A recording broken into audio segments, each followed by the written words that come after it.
हमारा देश जो है 78 ईयर्स कंप्लीट करने वाला है आज़ादी के, क्या कहना चाहेंगे उस मौके पर जो है थर्ड ईयर है यूनिटी रन का, क्या क्या मैसेज देना चाहेंगे और क्या कहना चाहेंगे इस यूनिटी रन के बारे में? यूनिटी रन तो मैंने 3 साल पहले शुरू किया। वैसे मैं काफ़ी साल से दौड़ रहा हूँ, मैराथन्स दौड़ रहा हूँ, अभी 22-23 साल हो गए। लेकिन independence day of course is a very very special day for all Indians, और उसे सेलिब्रेट करने के लिए हमने सोचा था 3 साल पहले कि कुछ एक लॉन्ग रन करें। लॉन्ग रन्स भी मुझे बहुत पसंद है, लंबी दौड़। तो मैं साल में 2 चीज़ें करता हूँ, एक खुद को चैलेंज करने के लिए एक लंबी दौड़ होती है 300-400 किलोमीटर की, और एक साइकिलिंग होती है अराउंड 1000 किलोमीटर्स की, 1000 किलोमीटर 7 दिन में। तो ये जो चैलेंजेस है वो मुझे टेस्ट करने के लिए अपने आप को कि सब कुछ ठीक है, सब कुछ चल रहा है, और जो फिटनेस मुझे चाहिए खुद में, मेंटल फिटनेस, फिजिकल फिटनेस, वो बराबर चल रहा है। क्योंकि मैं समझता हूँ कि फिट बनना आसान है, फिट कोई भी बन सकता है जितना फिट बनना है, लेकिन फिट रहना वो काफ़ी मुश्किल है। क्योंकि फिट रहने के लिए हर रोज़ एक कमिटमेंट करना पड़ता है कि जो भी मैं कर रहा हूँ वो मैं सही कर रहा हूँ, हर रोज़, हर मिनट। तो गलतियाँ तो होती हैं, लेकिन जो अच्छी चीज़ें हम करते हैं वो ज़्यादा चाहिए और गलतियाँ कम चाहिए, यही कोशिश होती है। ऑल्सो जैसे आपने फिटनेस की बात की, बहुत सारे लोग आपसे इंस्पायर होते हैं फिटनेस के मामले में स्पेशली।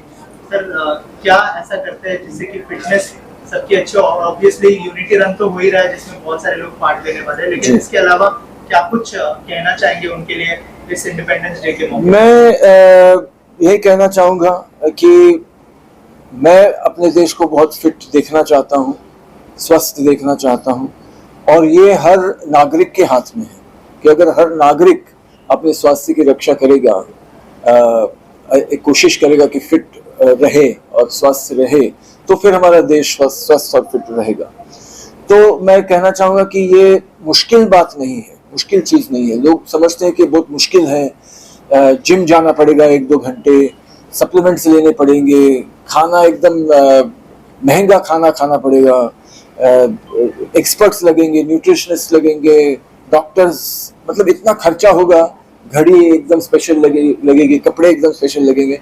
लेकिन ऐसी बात नहीं है। मैंने ऐसा किया है कि सबसे सिंपल चीज़ें करके मैं कैसे फिट रह सकता हूँ, उसकी मेरी कोशिश है। कि मैं कभी जिम नहीं जाता, मेरा कोई ऐसा रूटीन नहीं है कि हर रोज़ मुझे ये करना है। जो भी करना होता है वो मैं करता हूँ।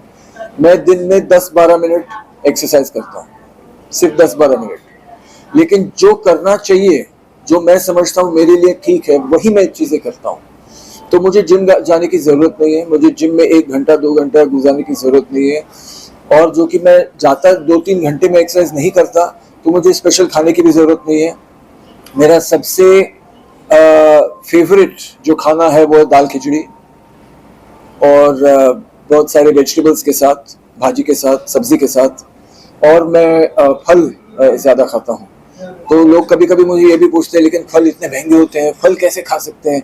लेकिन मतलब लोग सोच ही रहे कि कैसे नहीं हो सकता। तो केले भी खा सकते हैं, केले तो सबसे मतलब बहुत ही अच्छा फल है, केला इतना महंगा नहीं होता। तो जो भी फल सीजनल हो, जो सीज़न में अगर खाएंगे तो उसकी कीमत कम होती है। तो मुझे तो ऐसा लगता है कि फल खाना ज़रूरी है, सब्ज़ी खाना ज़्यादा खाना ज़रूरी है मेरे लिए। मैंने तो देखा है कि मेरा बहुत फ़ायदा हुआ है। तो ऐसी कोई चीज़ मैं खाता नहीं हूँ कि करता नहीं हूँ कि उसमें ज़्यादा पैसे लगते हैं, कुछ भी नहीं, या ज़्यादा टाइम लगता है, वो भी नहीं।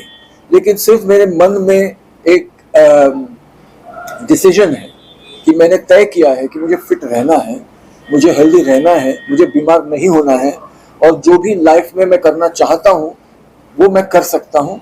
ऐसी सिचुएशन चाहिए। सर इसके अलावा आपसे और एक चीज़ जानना चाहूँगा, जो है हमारे देश ने जिस तरह से परफॉर्म किया ओलंपिक्स जी, उसको लेकर आप क्या कहना चाहेंगे? क्या खुश है उस परफॉर्मेंस को लेकर? खुशी तो मुश्किल होती है हमेशा किसी भी चीज़ में। जितने भी अच्छा करे कोई भी, मैं खुद भी, मैं अपने आप से खुश नहीं रहता, नहीं और अच्छा होना चाहिए था।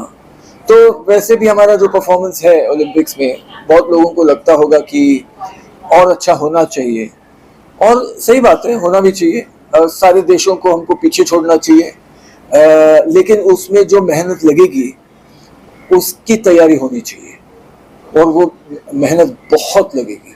और सिर्फ गवर्नमेंट की बात नहीं है, एडमिनिस्ट्रेशन की बात नहीं है, ये हर नागरिक की रिस्पॉन्सिबिलिटी है। ये जो स्पोर्ट्स का जो की शुरुआत होती है, जो फिटनेस, उसकी शुरुआत घर पे होती है या स्कूल में होती है, वहाँ हम बहुत कम करते हैं। हमारे स्कूल्स में स्पोर्ट्स पर इतना ध्यान नहीं होता, हमारे घरों में स्पोर्ट्स पे इतना ध्यान नहीं होता। पढ़ाई पढ़ाई करो, पढ़ाई करो, जो अच्छी बात है, पढ़ाई तो जरूर करनी चाहिए, लेकिन एक बैलेंस चाहिए कि एक बच्चे को किस चीज में दिलचस्पी हो सकती है, कौन से स्पोर्ट में हो सकती है, तो वो जानने के लिए उसको अपॉर्चुनिटी देना बहुत जरूरी है। सिर्फ क्रिकेट खिलवाना या फुटबॉल खिलवाना या पीटी करना, उससे नहीं होगा। अलग अलग जो स्पोर्ट्स होते हैं या मूवमेंट्स होते हैं, वो सिखाना जरूरी है। तब बच्चे को पता चलेगा कि इसमें मैं अच्छा कर सकता हूँ और इसमें मुझे दिलचस्पी है, और फिर लोग भी देख सकते हैं इसमें इसको टैलेंट भी है, तब उसको उठा के हम लोग इनकरेज कर सकते हैं। मैं भी जब मैं 9 साल का था, मैंने कम्पिटिटिव स्विमिंग शुरू किया नेशनल लेवल पे। मैंने भी भारत को रिप्रेजेंट किया है स्विमिंग में, तो मैं जानता हूँ कि कितनी मेहनत की जरूरत है।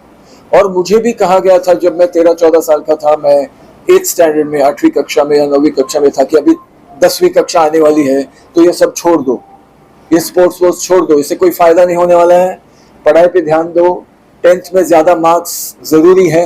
लेकिन मेरे जो माता पिता है, उन्होंने कहा कि नहीं, दोनों करो, क्यों नहीं, स्पोर्ट्स भी करो, पढ़ाई भी करो, और सब अच्छा हो जाएगा।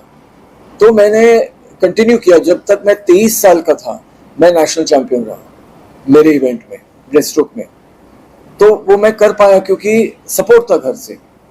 तो घर का सपोर्ट बहुत ही जरूरी है, स्कूल का सपोर्ट बहुत ही जरूरी है। अच्छा, ये एग्जाम हो रहा है, लेकिन ये बच्चा कैंप में है, नेशनल कैंप में, तो हमारे यहाँ क्या होता है, नहीं उसको रिपीट कर दो। ऐसा नहीं, उसका हम बाद में ले लेंगे, इसकी परीक्षा हम बाद में वापस ले लेंगे, क्योंकि बहुत इंपॉर्टेंट चीज कर रहा है। हमारे देश में वो नहीं है, ज्यादातर वो होनी चाहिए। तो सबसे ज्यादा मैं समझता हूँ, अगर ओलंपिक्स में बढ़ना है, स्पोर्ट्स में आगे जाना है हमको, तो घर में जो माहौल है उसके ऊपर ध्यान देना होगा, और स्कूल में जो माहौल है उस पर ध्यान देना होगा पहले। सर, इंडिपेंडेंस डे आने वाला है, क्या अपील करना चाहेंगे ऑडियंस को, और यूनिटी रन को लेके क्या अपील करेंगे? अभी यूनिटी रन का मेन मैसेज 2 है। एक ये है कि मैं दिखाना चाहता हूँ कि एक इंसान, अब मैं प्रोफेशनल स्पोर्ट्स पर्सन हूँ नहीं, जैसे मैंने कहा, मैं जिम नहीं जाता, मेरे कोई ट्रेनर्स नहीं है, मेरे डाइटिशियन नहीं है, मेरे कोई एक्सपर्ट्स नहीं है मुझे बता रहे कि ये करो वो करो, फिर भी मैं 200-300 किलोमीटर दौड़ सकता हूँ। तो मैं लोगों से बोलना चाहता हूँ कि हमारी जो काबिलियत है, जो कैपेसिटी है, उसको हमें परखना बहुत ज़रूरी है। अगर हमको लाइफ को एंजॉय करना है, लोग अक्सर समझते 40 के बाद, 45 के बाद में अभी हो गया, अभी बच्चे करेंगे, क्यों, और 40 साल 50 साल जीना है, तो उस जिंदगी को हमें एंजॉय करना है, तो फिट रहने की ज़रूरत है, और वो इतना मुश्किल नहीं है। जैसे मैंने कहा, मैं बहुत आराम से मैं फिट रहता हूँ, और मुझे फिट रहना पसंद है, क्योंकि मैं लाइफ को एंजॉय करना चाहता हूँ। दूसरी चीज़ है, मैसेज जो मैं देना चाहता हूँ कि यूनिटी रन इसका नाम क्यों है, क्योंकि अक्सर लोग समझते कि इतनी समस्याएं हैं, हम अकेले क्या कर सकते हैं। अकेले तो सही है, हम ज़्यादा नहीं कर सकते, लेकिन अगर हम इकट्ठा होंगे, हम यूनिफाइड होंगे, तो हम बहुत कुछ कर सकते हैं। तो जो अच्छी चीज़ करने में सीमा ही नहीं है। ये 2 चीज़ें मैं कहना चाहता हूँ। Thank you sir, thank you so much sir. Thank you very much.